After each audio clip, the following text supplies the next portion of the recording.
Tiempo de otra mesa de investigación contra Línea Sin Censura TV, y le agradezco mucho a la querida Nancy Flores y al maestro Miguel Vadillo que nos acompañen para hablar de temas que son candentes y que van a sacar chispas, cambios en el gabinete, quién se va, quién se queda, y obviamente este tema que destapa el presidente Andrés Manuel López Obrador en la mañanera sobre el tío de Luis Cárdenas Palomino, el mano derecha de el superpolicía en tiempos de Felipe Calderón, Genaro García Luna, mencionado una y otra vez como el que iba y traía entre García Luna y los capos del narcotráfico en su momento. Te saludo con mucho gusto, Nancy, te saludo con mucho gusto, maestro Miguel Vadillo. Buenas noches, Vicente, un gusto estar aquí en tu programa. Buenas noches, Vicente. Pues entrémosle por el caso del tío de Cárdenas Palomino, ¿no? Creo que el hecho de que se haya destapado en la mañanera lo que dijo el presidente, el costo que tendría para los mexicanos y mexicanas una decisión de la Suprema Corte de Justicia de la Nación, destapa nuevamente esta confrontación, digámoslo de alguna manera, entre el Poder Ejecutivo y el Poder Judicial, un Poder Judicial que ya nos ha dado mucho material para el análisis desde, sobre todo, cuando descongelan las cuentas de la esposa de García Luna el día en que el jurado lo declara culpable por allá en Nueva York. Así que cualquier cosa que se decidiera en la Suprema Corte de Justicia de la Nación hoy, Miguel, Nancy, no sorprendería. Nancy, primero las damas. Pues no sorprendería porque justo, Vicente, yo creo que la discusión en torno a la Suprema Corte de Justicia de la Nación va avanzando en sobre todo la sociedad, el pueblo de México, pues esta frase que ocupa muy frecuentemente el presidente López Obrador de que está muy avispado, pues tiene que ver también con la forma en cómo se va o se empieza a visualizar un poder que estaba fuera del ojo público, fuera del escrutinio, y me parece que la denuncia que hace hoy el primer mandatario mexicano, pero sobre todo el procurador fiscal, pues apunta claramente a las serias irregularidades que constantemente ocurrían en el pasado en la Corte y no nos enterábamos porque pues estaban fuera del escrutinio, o sea, nadie hablaba de eso. Y yo creo que eso ha cambiado ya y en ese contexto me parece que no sorprende que los propios ministros y ministras pues hayan frenado ya este asunto, pero sobre todo hay que decirlo, Yasmín Esquivel es la ministra que habría dado un giro a este tema del tío de Luis Cárdenas Palomino. Y esto pues es parte de los contrapesos necesarios en este poder judicial que requieren pues para un futuro tener más presencia, o sea, no basta con el caso de la ministra Yasmín Esquivel, con el caso de la ministra Loreta Ortiz, ni tampoco con el caso del ministro Arturo Saldívar. Se requieren personas con probidad, pero sobre todo personas que vean por el bien del pueblo de México, por hacer justicia realmente y no por estar vendidos como hasta ahora a los poderes fácticos, en este caso al sector empresarial, y que siempre vean también por la hacienda pública, porque este caso no hay que olvidarlo, tenía que ver con la recaudación de impuestos, con el hecho de que grandes contribuyentes como este personaje tío de Luis Cárdenas Palomino pagara sus impuestos, o sea, impuestos que se requieren para que el gobierno opere, pero sobre todo para que se ejecuten los derechos humanos, ¿no? Como el derecho a la salud, el derecho a la educación, que haya recursos para los programas sociales, etcétera. Entonces, en ese contexto me parece que ya el ojo público está también puesto en el Poder Judicial y eso es un gran avance para el pueblo de México. La diferencia de que se ventilen estos casos en la mañanera, Miguel Vadillo. Pues fíjate hasta dónde tiene que llegar el presidente de la República para lograr que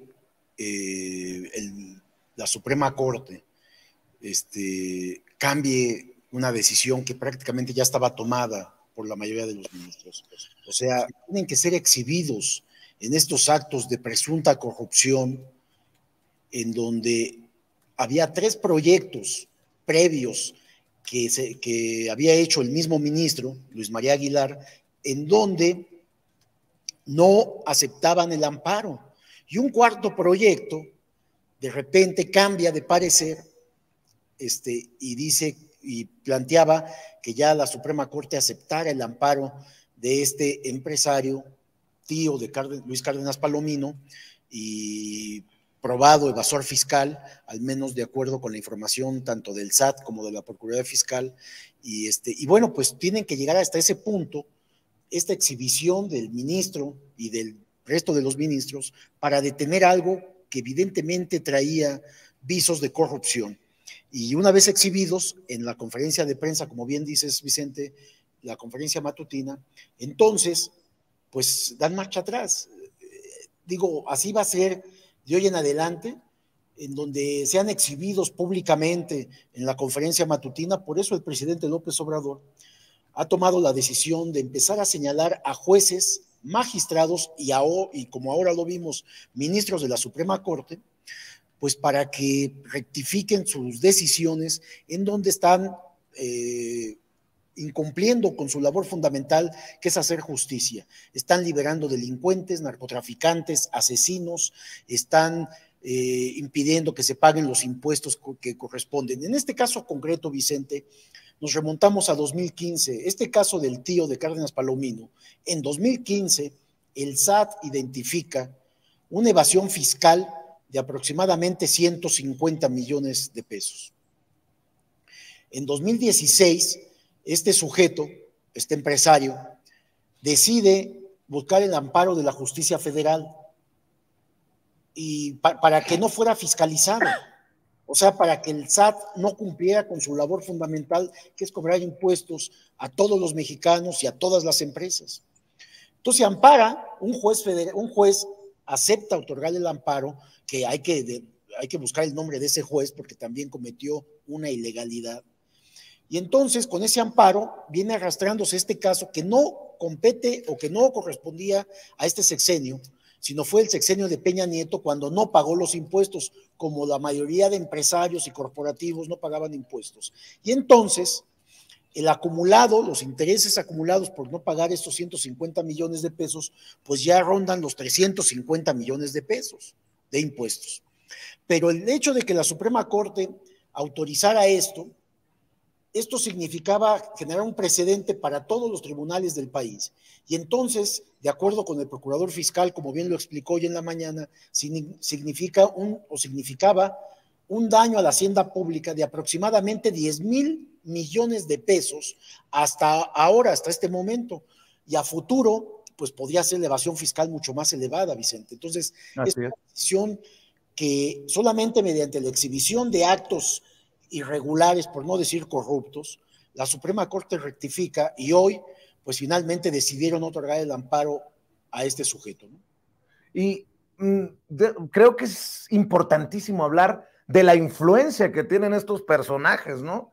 Primero fue Luis Cárdenas Palomino, el que del Poder Judicial recibió luz verde para el uso de sus recursos. Ahora este tío, y fíjate el precedente, 10,000 de haberse aprobado a su favor, pues, un precedente de 10,000 millones de pesos. No estamos hablando de cualquier cosa.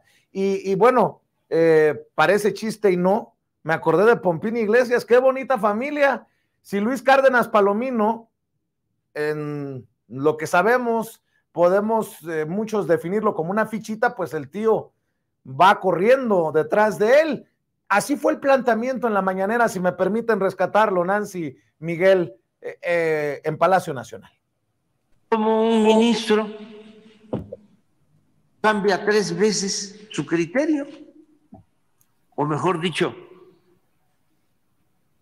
3 veces presenta un proyecto con un criterio, y luego cambia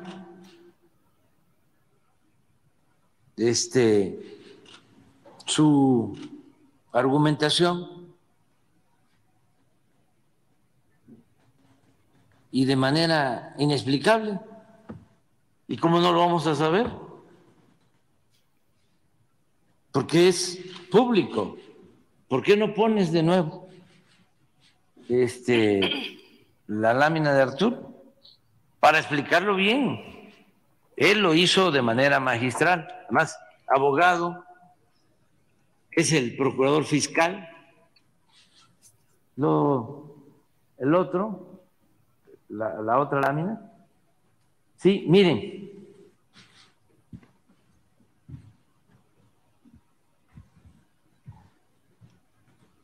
El ministro Aguilar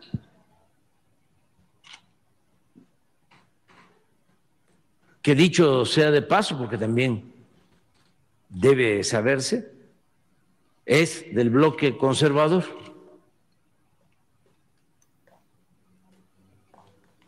Porque ya basta con la simulación. Presentó tres proyectos, proponiendo desechar el recurso de revisión. En esta instancia perdió el señor Palomino y se fue a la Corte a una revisión. Y originalmente, porque hay un criterio establecido, el ministro Aguilar propone desechar el recurso de revisión, es decir, resolver en contra del señor Palomino. Esto lo hace el 10 de agosto. Debe estar el texto, ¿no?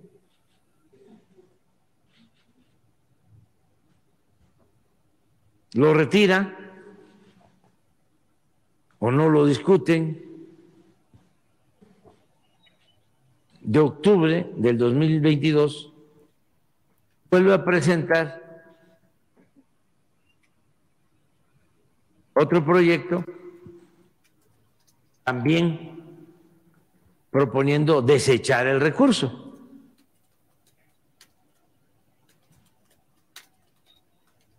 Y de manera más reciente, el 19 de abril, presenta otro en el mismo sentido, desechar el recurso. Pero quién sabe bajo qué circunstancia, después de estos tres proyectos, él cambia. Y lo que van a discutir hoy ya no es desechar el recurso, sino favorecer al señor Cárdenas Palomino. Fuentes. Cárdenas Fuentes.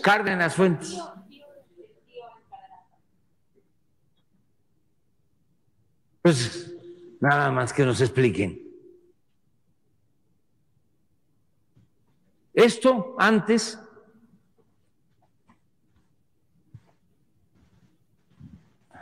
pasaba sin que nadie se diera cuenta. Todo huele mal en torno a esto que se desnuda en la mañanera, se exhibe en la mañanera.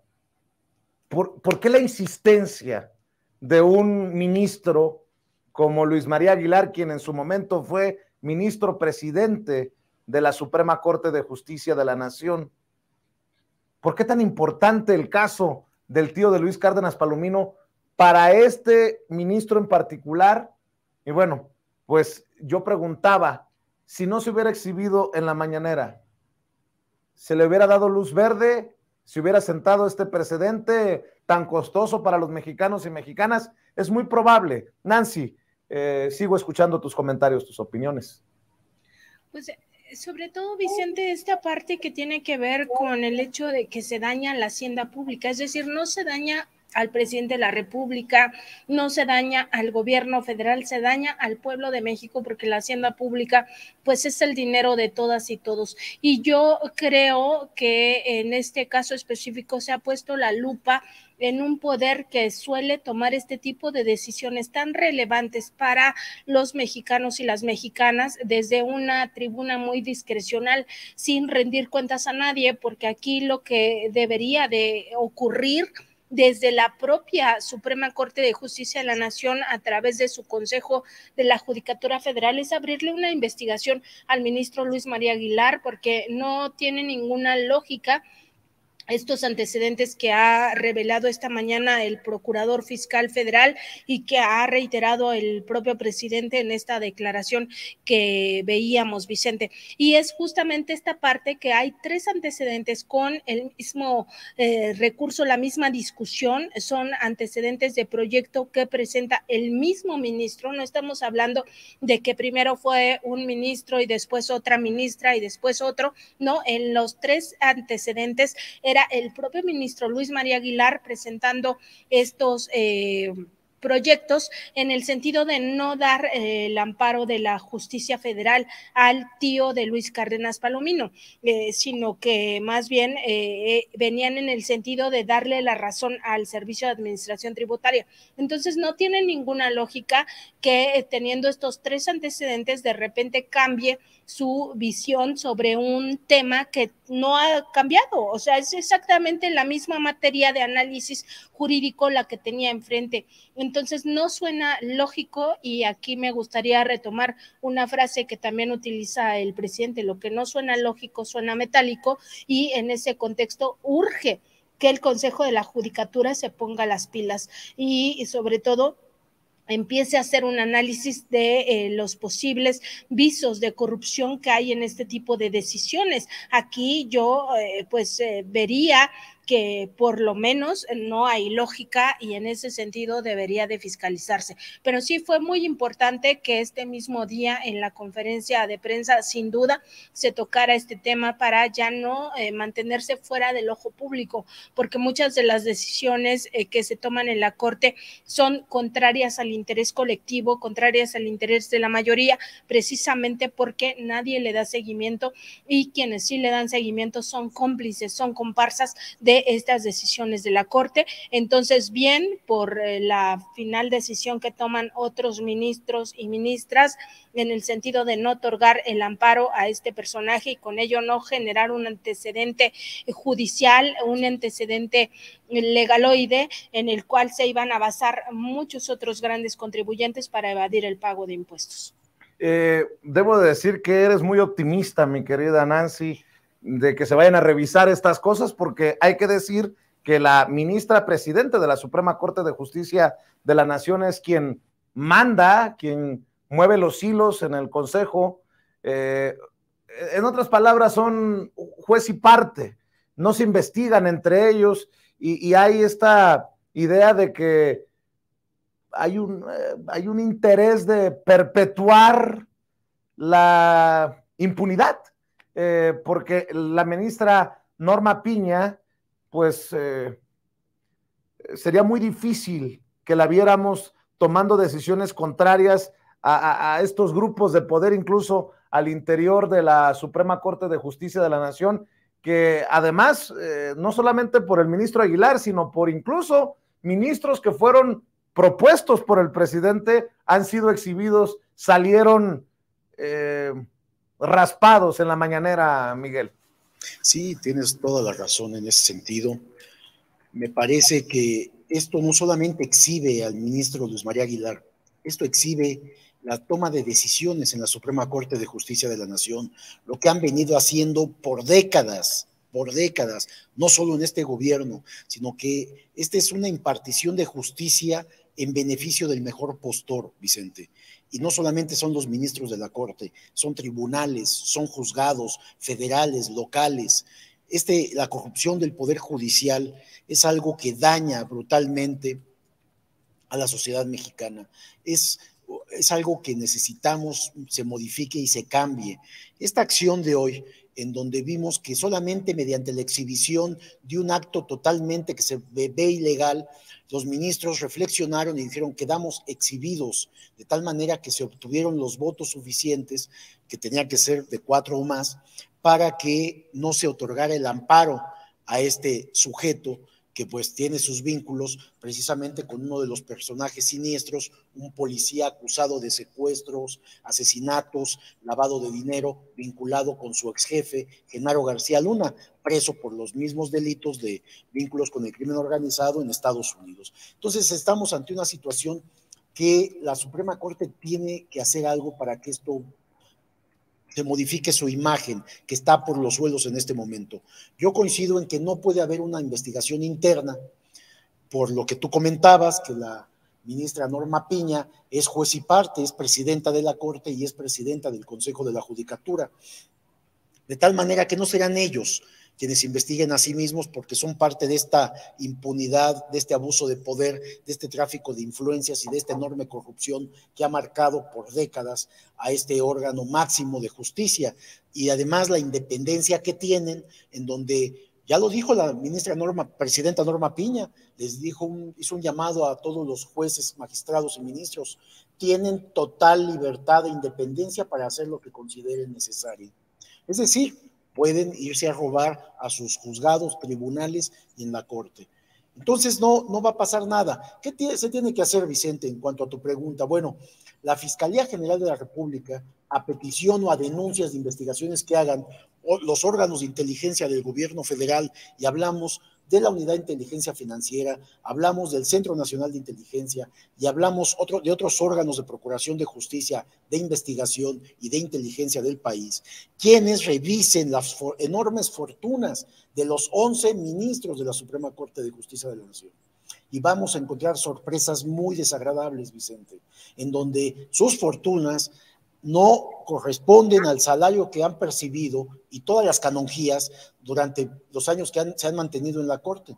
Es decir, sus fortunas son muy superiores a lo que han devengado de manera lícita, con salarios que sabemos también que los salarios pues alcanzan los 500,000, 600,000 pesos mensuales, porque son acumulativos con todas las prebendas que tienen. No solamente es el salario directo, son seguros, pago de viáticos, comidas, hasta la gasolina de los vehículos, ayudantes, en fin, es demasiado lo que se les paga a Miguel, estos ministros de la Suprema Corte, Vicente. Y recuerdo que cuando Luis María Aguilar era ministro presidente, hasta los lentes le pagaba el pueblo de México. Recuerdo un apartado en el que a Luz María Aguilar, presidente de la Suprema Corte de Justicia de la Nación, se le pagaban los lentes.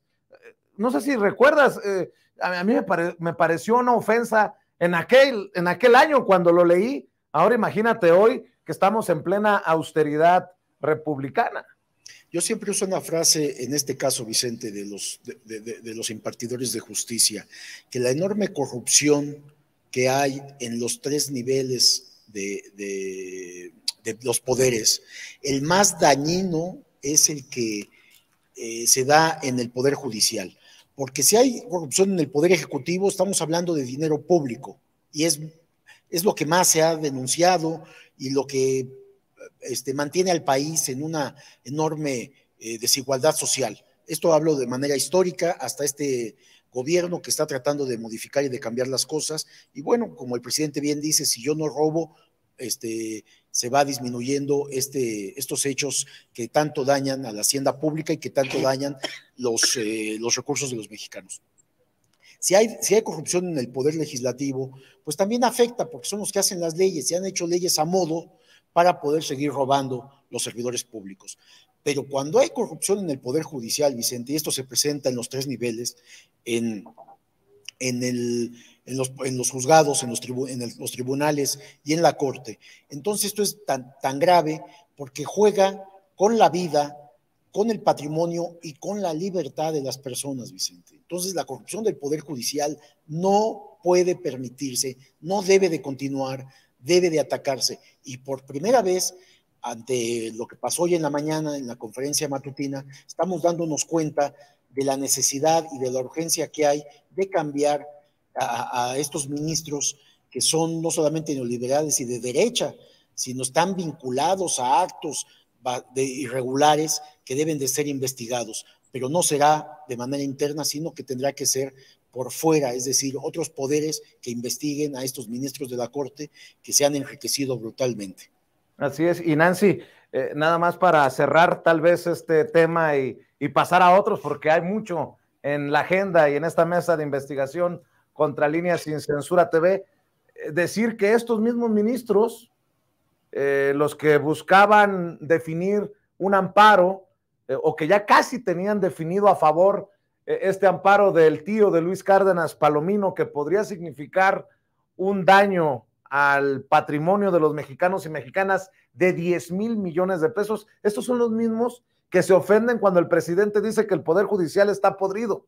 Estos mismos son los que de alguna u otra manera le están haciendo el juego a esos opositores abiertamente al gobierno del presidente Andrés Manuel López Obrador, encabezados por Claudio X González.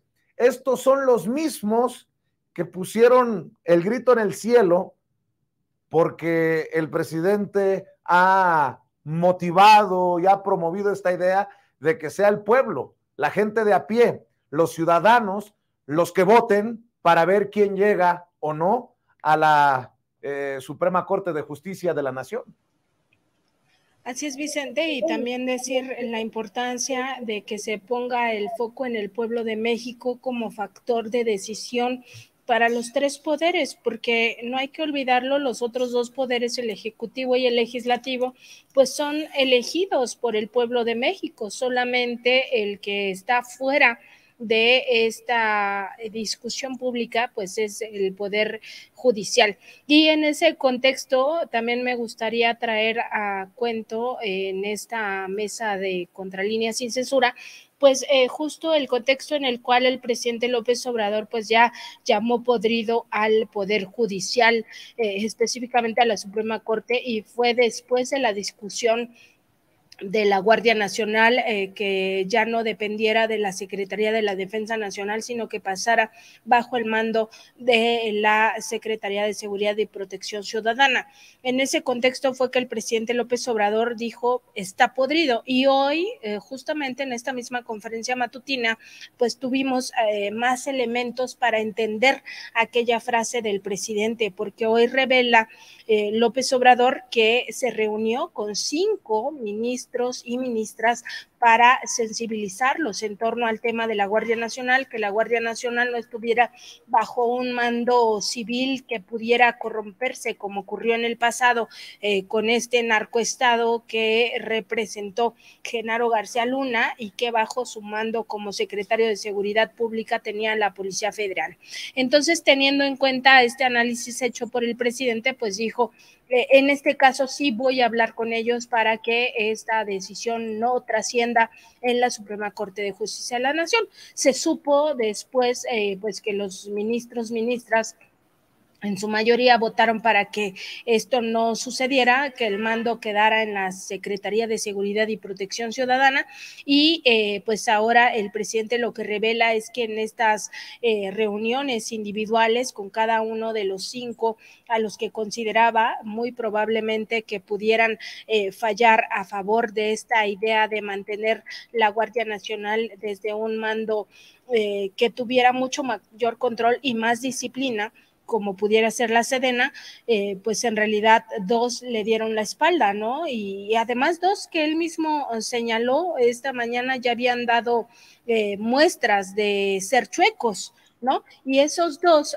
pues el presidente no dice los nombres, pero pues sabemos quiénes son: Margarita Ríos Farjat y Juan Luis González Alcántara, 2 ministros que el presidente López Obrador propuso para estos cargos. Entonces hay que ver que las traiciones de quienes están al frente de la Corte también vienen desde aquellos que fueron propuestos por la propia 4T, en este caso por el propio presidente López Obrador, y que en otras ocasiones el propio primer mandatario pues ha asumido la responsabilidad de estas decisiones. Dice, sí, yo me equivoqué, Y pues sí se equivocó, porque ya había muchas muestras de que, por ejemplo, en el caso de Margarita Ríos Farjat, pues no estaba comprometida con la 4T desde que era titular del Servicio de Administración Tributaria.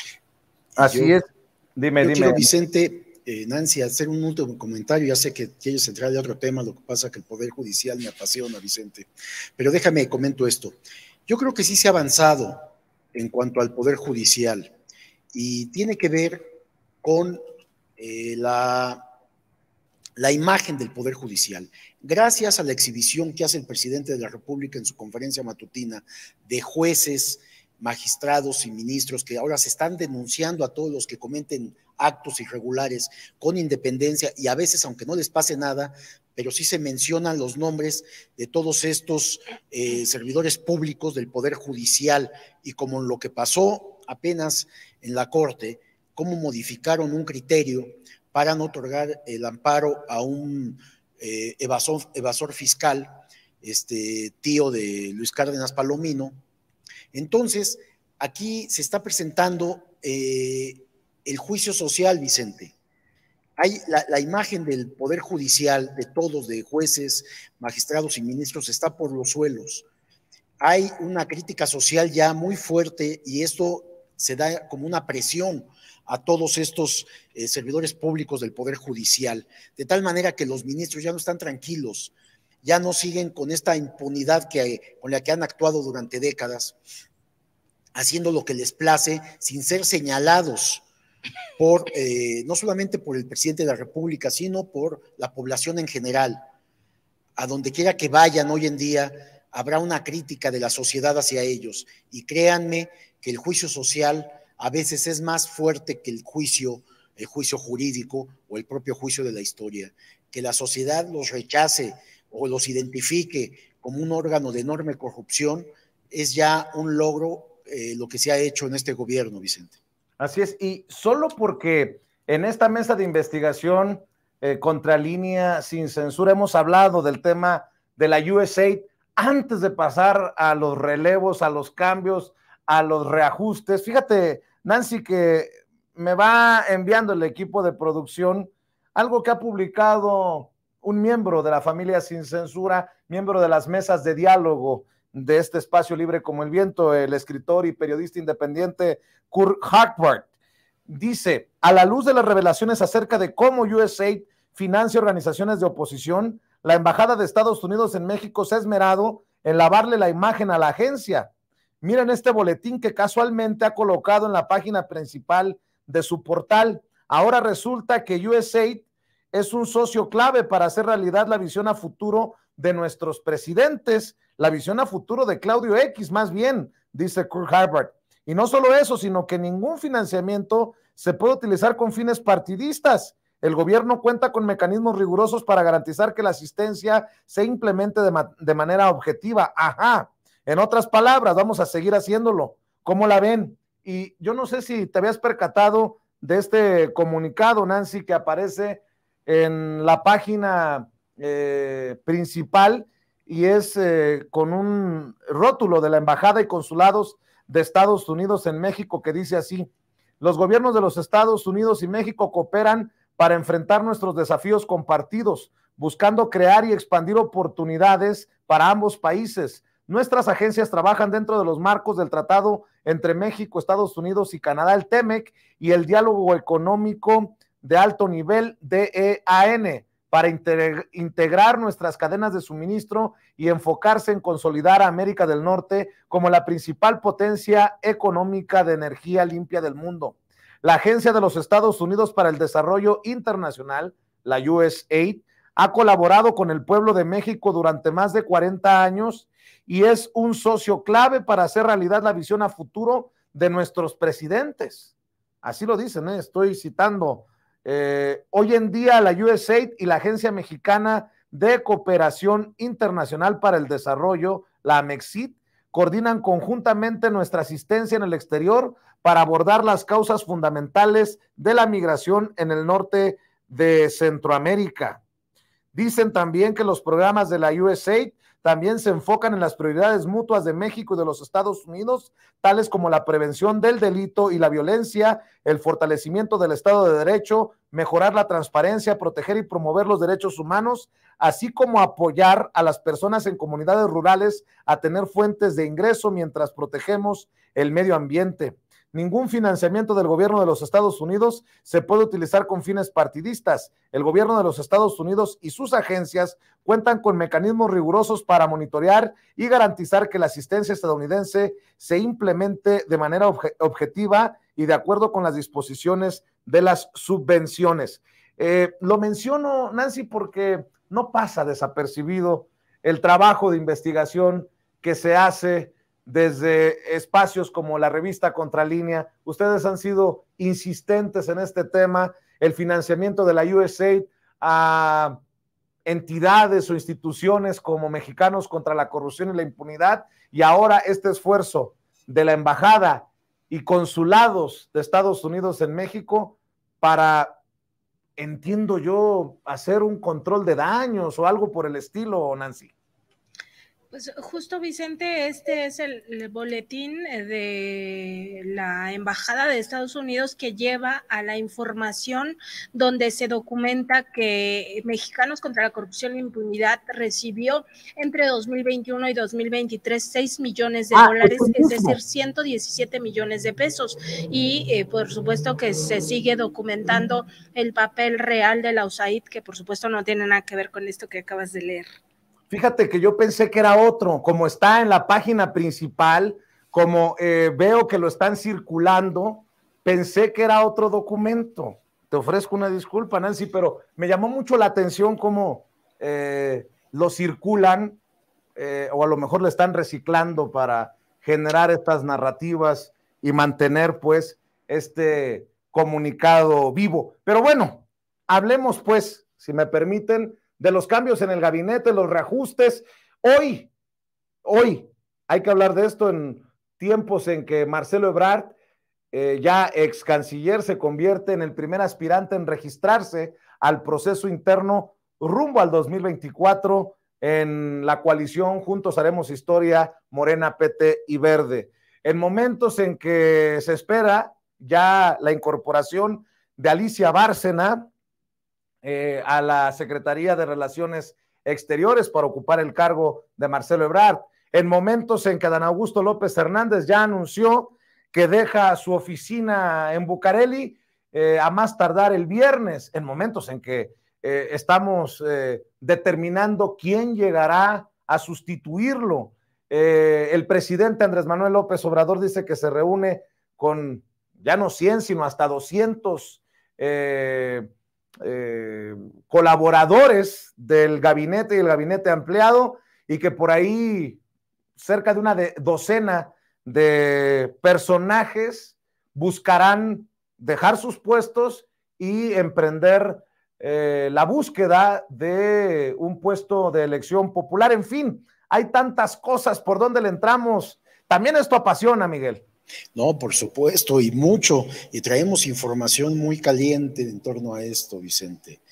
Nancy Flores tuvo acceso a lo sucedido en este encuentro del presidente de la República con un grupo de colaboradores que fueron poco más de 100 funcionarios de niveles de dirección general hacia arriba. Hay estuvieron subsecretarios, secretarios de Estado, coordinadores generales, más de 200 funcionarios del gabinete del presidente López Obrador, en donde Nancy va a dar los detalles porque es muy interesante, y yo te voy a dar una primicia, Vicente, también de información que conseguí, pero primero venga. Nancy. No, hombre, ve, nos la pone de emoción, don Miguel Vadillo, hombre. Te va a interesar, pero dejemos que Nancy, porque lo que trae Nancy es muy interesante, Vicente. Órale. Deja que ella nos cuente. Venga. Pues justo, Vicente, pues nos enteramos de cómo estuvieron los detalles ayer ahí en Palacio Nacional, y antes del mediodía pues fue la pasarela total de los miembros del gabinete legal y ampliado del presidente López Obrador. Empezaron a llegar pues muy puntuales a Palacio Nacional. La cita era al mediodía justamente, aunque el presidente se retrasó 1:10. llegó a la 1:10 p.m, pero más allá de eso, o sea, porque tuvimos acceso a cómo fue todo la dinámica, la logística. Llegaba cada uno de estos servidores públicos y pues no hubo posibilidad alguna de que algún colado hubiera en esta reunión, o sea, todos entraban con lista en mano y entraban con lista en mano no tanto por que se pasara lista como en la primaria, sino más bien porque a cada uno de ellos se les entregaba un pequeño cuestionario, así como un examen de esos, una hoja, ¿sí? Con 2 preguntas y además 3 renglones para poner algún mensaje al presidente. Y en esta, pues en esta hojita, en este pequeño cuestionario, en realidad lo que les pedía el presidente primero era conocer su nombre, el cargo que ostentan y la institución a la que representan. Y después venían estas 2 preguntas. Si contestabas que no a la primera, pues ya no tenía caso que contestaras lo demás. Pero si contestabas que sí, pues claro que tenía caso. Y son realmente muy sencillas, pero preguntas cruciales en el contexto de lo que ha anunciado López Obrador, de que quiere un gabinete que ya termine con él hasta septiembre de 2024 y no tener que estar moviendo a estos funcionarios. Entonces, la primera pregunta era si tenían interés en participar en el proceso electoral y la respuesta solo podía ser sí o no. De hecho, venía en esta fórmula de sí o no. 2 cuadritos en donde decía después de la pregunta sí o no, ponías palomita o tache, pero para decir que exactamente, y luego ya venía la segunda pregunta. Si tu respuesta era sí, tenías que contestar, o bueno, los servidores públicos tenían que contestar en qué fecha tendrías que dejar este cargo público que desempeñas. Adicionalmente, pues se tenían estos 3, 4 renglones para que los servidores públicos pusieran algún mensaje al presidente donde aclararan un poco más la circunstancia. Llama la atención, a mí me llamó la atención desde ese momento, que el presidente de la República no les preguntaba a qué cargo aspiras llegar, sino simplemente di si vas a continuar o tienes aspiración de participar en el proceso electoral, que es muy amplio, porque no hay que olvidar, está pues a discusión todo lo que tiene que ver con el Congreso, los congresos locales también, el tema de las gubernaturas que se van a disputar en 2024, y el presidente solo les preguntaba sí o no, y si sí, ¿cuándo tendrías que salirte? Y hoy se confirma esta información, nosotros la publicamos ayer, y hoy se confirma porque el propio presidente dice, pues sí llenaron el cuestionario, así como si todo el mundo tuviera ya el conocimiento de que existió este cuestionario, y también decía, pues ya vi que solo son 8 de los 100 que vinieron. La información que nosotros tuvimos, hacían un cálculo de los servidores públicos con los cuales logramos platicar, pues de 200 en realidad, que como decía Miguel, fueron también coordinadores y directores generales, o sea, no solo secretarios y subsecretarios. Entonces, sí, se tuvo esta circunstancia y describían al presidente pues como muy afable, que estaba muy contento, que hizo un recuento de los logros que ya se había obtenido en reconocimiento a su propio gabinete, sobre todo en las obras de infraestructura, en todo el proceso de transformación nacional, en el cambio de pensamiento en el pueblo de México, y también los cambios más sustanciales en políticas públicas, en especial los programas sociales. Entonces el presidente pues se le veía muy, muy contento en esta reunión y nunca particularizó nada, o sea, no dijo, a ver, tú secretario de tal o subsecretaria o director de áreas súper estratégicas, porque quienes fueron son precisamente los de las áreas más estratégicas de esta administración, sino que les dijo prácticamente en su fuero interno y en su discreción de llenar este papelito, pues digan si tienen o no esta aspiración por un cargo público. Y me tiene en suspenso, Miguel Vadillo. ¿Y la primicia, Miguel? Bueno, antes de la primicia, déjame comentar algo de esto, de lo mismo que está comentando Nancy Flores. El papel decía, ponga su nombre y su cargo. Después, ¿va a continuar en su responsabilidad o si buscas un cargo de representación popular? Entonces sí o no y punto.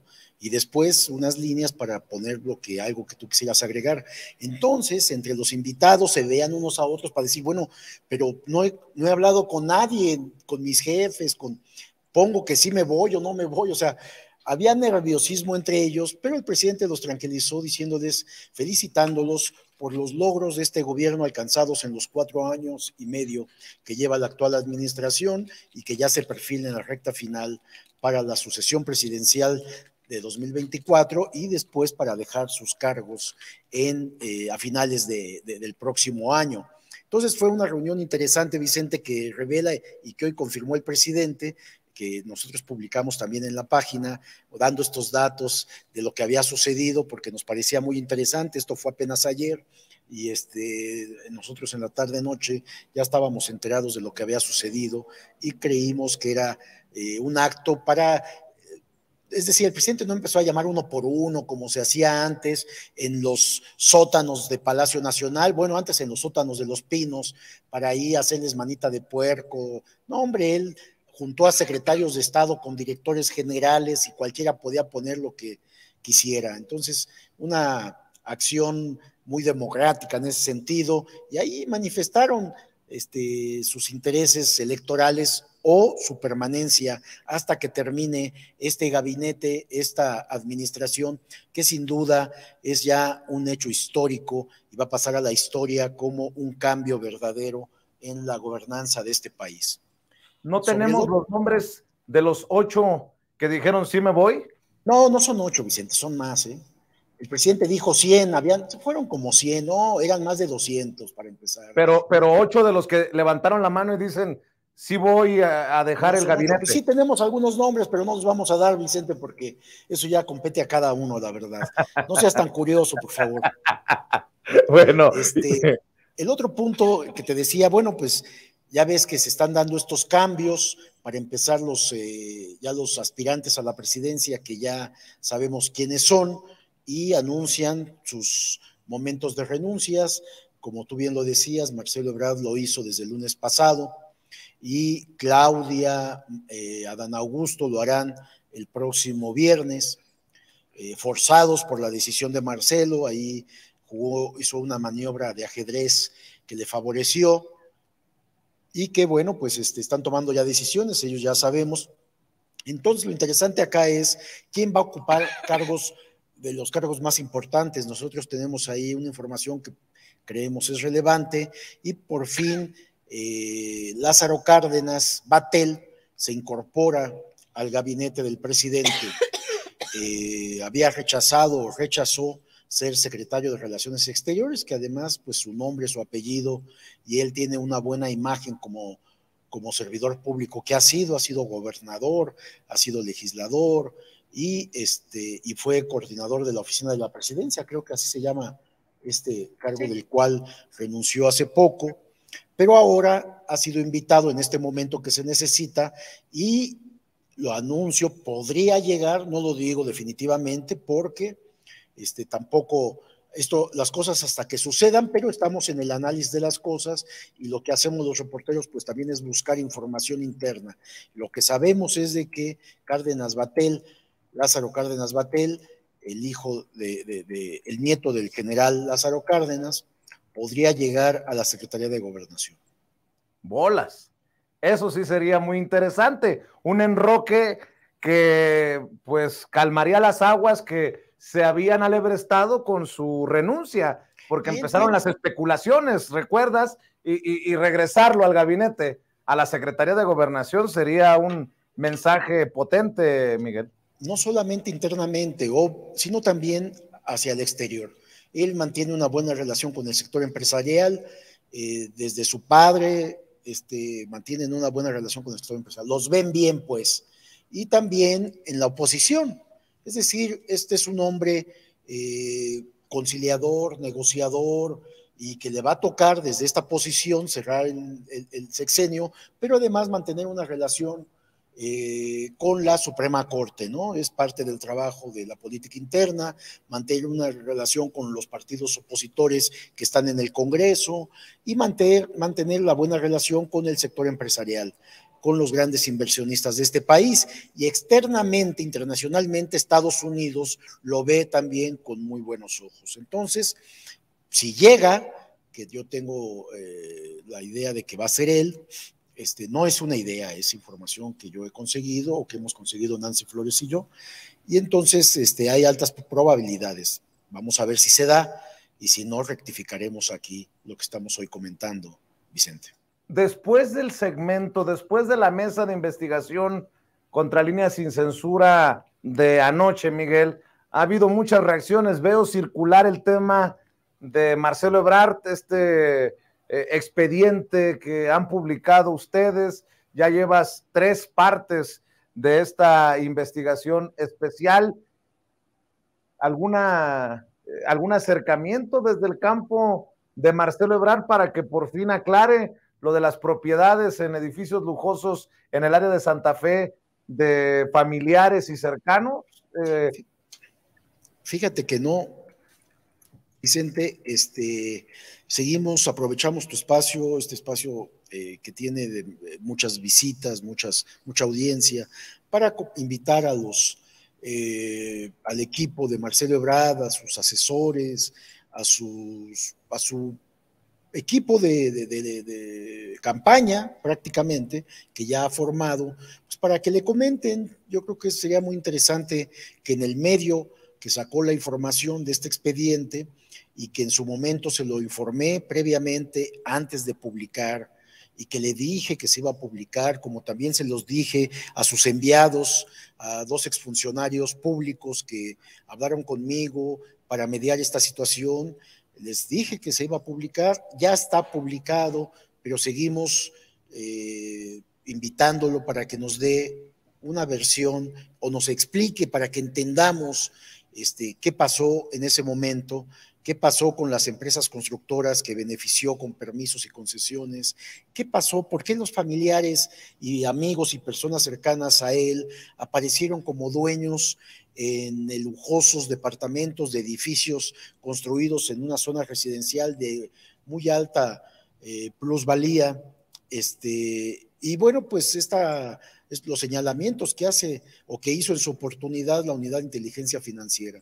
Creemos que la sociedad necesita una explicación, no una explicación jurídica, porque esa pues lo hizo ya la Procuraduría General de la República en el sexenio pasado, una procuraduría cargada de corrupción, identificada por su trabajo que hacía para la delincuencia organizada, procuradores, unos presos, otros sujetos de investigación, fiscales por el mismo camino, prófugos de la justicia, acusados de enriquecimiento ilícito. Entonces, una procuraduría que no tenía credibilidad es la que lo exoneró. Entonces, cuando uno lee el expediente, como lo hicimos nosotros en Contralínea, nos generó muchas dudas, y entendemos los tiempos políticos que estamos viviendo, entendemos que es uno de los 2 principales aspirantes a la presidencia de la República, y porque prácticamente el que sea el candidato de esta coalición Morena, Partido Verde y Partido del Trabajo, va a ser la próxima presidenta de este país o el próximo presidente de este país. De tal manera que este capítulo, este expediente, que aunque la PGR lo mandó al archivo muerto, nosotros creemos que hay dudas en cuanto a la actuación de Marcelo Ebrard, y lo invitamos a que nos explique, que sea en el mismo medio que dio a conocer esta información. Se lo ofrecimos en su momento antes de publicar cualquier cosa, no lo quiso aceptar. Una vez publicado, a lo mejor cambia de parecer, Vicente. Así es, y para cerrar, Nancy, nosotros que también le hemos dado seguimiento al caso de García Luna, estoy viendo que el gobierno que encabeza el presidente Andrés Manuel López Obrador podría haber ganado la primera batalla legal, pues avanza la demanda por desfalco contra Genaro García Luna. El gobierno mexicano hoy, si leo bien, ha ganado precisamente esta apelación. El gobierno de México, que es encabezado por el presidente Andrés Manuel López Obrador, en esta ocasión en una corte de apelación de Florida, en Miami, logró que se rechazara la impugnación que metió la defensa del exfuncionario federal mexicano relativo a las acusaciones que lo señalan por aquellos 600, 700 millones de dólares que quiere recuperar el gobierno de México. Hay que recordar que en esto está también incluida Cristina Pereira, la esposa de Genaro García Luna y la familia Weinberg. Y bueno, pues tenemos esta información que creo que es una buena noticia para aquellos que pues consideramos que sí, el gobierno de México debe de recuperar, de recuperarle al pueblo lo robado en estas redes que encabezaba Genaro García Luna, Nancy. Sí, es importante, Vicente, porque no hay que olvidar que se trata de más de 30 contratos que se hicieron de forma irregular, sobre todo con instituciones relacionadas con la seguridad pública. Es decir, los propios mandos que dependían de Genaro García Luna le autorizaban, al mismo tiempo que él era el secretario de Seguridad Pública, le autorizaban estos contratos a esta familia Weinberg, que ya se sabe, pues está dentro de la estructura presuntamente corrupta de este personaje, que además estaba aliado al cártel de Sinaloa desde una posición de poder, como lo era estar al frente no solo de la Secretaría de Seguridad Pública, sino sobre todo de la supuesta guerra contra el narcotráfico. Entonces es importante porque esos 30 o un poco más de 30 contratos implicaban un desfalco a la hacienda pública por más de 740 millones de dólares, y este dinero sí tiene que volver a las arcas públicas. Es decir, ojalá se pueda ya judicializar con con este fallo que se dio este día, judicializar este caso, porque también hay que recordarlo, mientras está abierto el juicio contra Genaro García Luna en la Corte de Nueva York, todavía están tratando de hacer tiempo la defensa para supuestamente presentar pruebas que no se tomaron en cuenta, anular el fallo del jurado que lo declaró culpable en los 5 cargos que se le imputaban.